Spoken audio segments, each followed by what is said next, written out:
呢個咧就係全世界最大型嘅室內摩天輪。呢個位置係一個當地人都冇。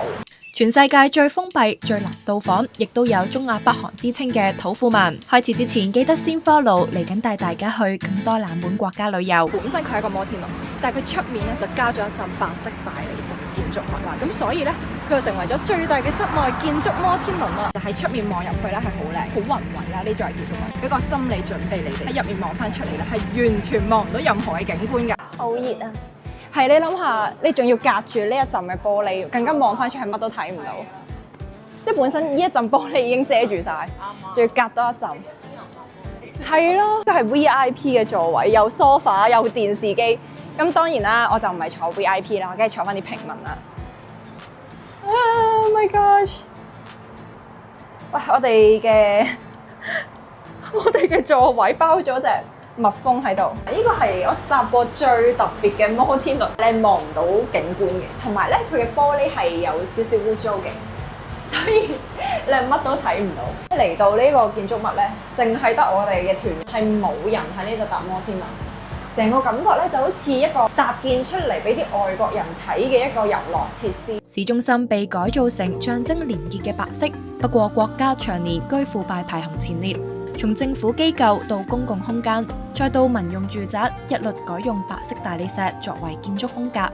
喺首都 Ashgabat 有高達540座白色大理石建築，成為世界最多白色大理石建築城市，創下咗健力士世界紀錄。入到嚟自己間酒店房咧，其實個設計咧淨係得兩種顏色，白色、金色，大家都見到。而我哋間房對正個位咧，就係成個嘅 Ashgabat 首都嘅市中心。你一望出去咧，你淨係見到一種顏色嘅啫，就係白色。因為呢個城市每一個角落嘅建築物咧，都係用白色大理石去鋪砌。呢樣嘢我本身都知嘅，但係當我真係親身望到呢個景嘅時候咧，我覺得有啲震撼，好似用 LEGO 咁樣去堆砌，係連車都係要合乎佢嘅城市規劃嘅標準。呢一個咧就係土庫曼最大嘅國旗，全長咧，哇，係133米。咁本身咧，其實佢係成個國家最高嘅國旗啦，亦都係中亞最高嘅國旗。因為佢08年起，嗰幾年之後咧就俾阿塞拜疆另一支嘅國旗咧超越咗。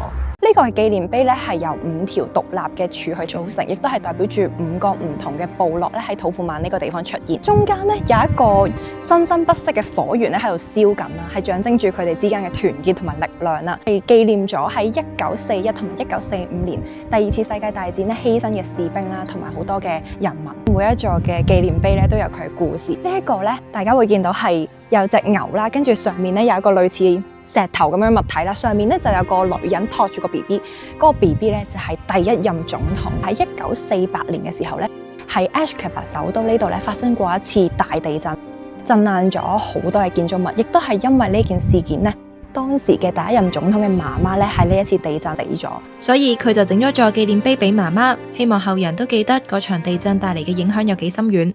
表面上屬於民主國家，不過總統直接廢除選舉，終身連任，仲出咗一本現代聖經，規定人人都需要背誦。點解呢個國家會變得咁獨裁？源於蘇聯殖民時期遺留下嘅影子。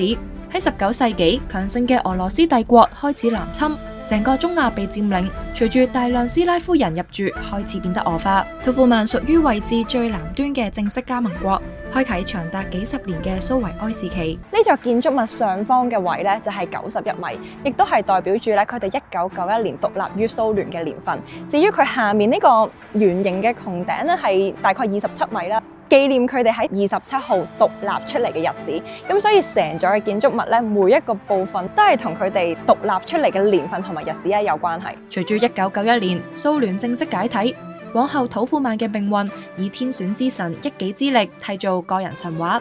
呢位神奇總統用非主流方式統治，佢做咗其他國家未曾做過嘅事，主動向聯合國申請永久中立，例如保證唔加入軍事同盟，唔參與軍事衝突。Decision adopted in December 1995 to recognize the permanent neutrality of Turkmenistan. 呢句 slogan 喺首都隨處可見，意思係指土庫曼永久中立萬歲。佢將自己個名改為國民之父巴希，更改名號，下一步離唔開係形象建立，開始喺全國建立超過14000個有自己個樣嘅雕像。下一集帶大家去準備熄火嘅地獄之門，親親土庫曼國寶血汗寶馬。嚟緊會有更加多冷門國家旅遊特輯，記得 follow 我啦。等等先，仲爭你啊！臨走之前記得 like、subscribe and share， 撳埋隔籬個鐘仔，咁你就唔會錯過我任何一條片啦。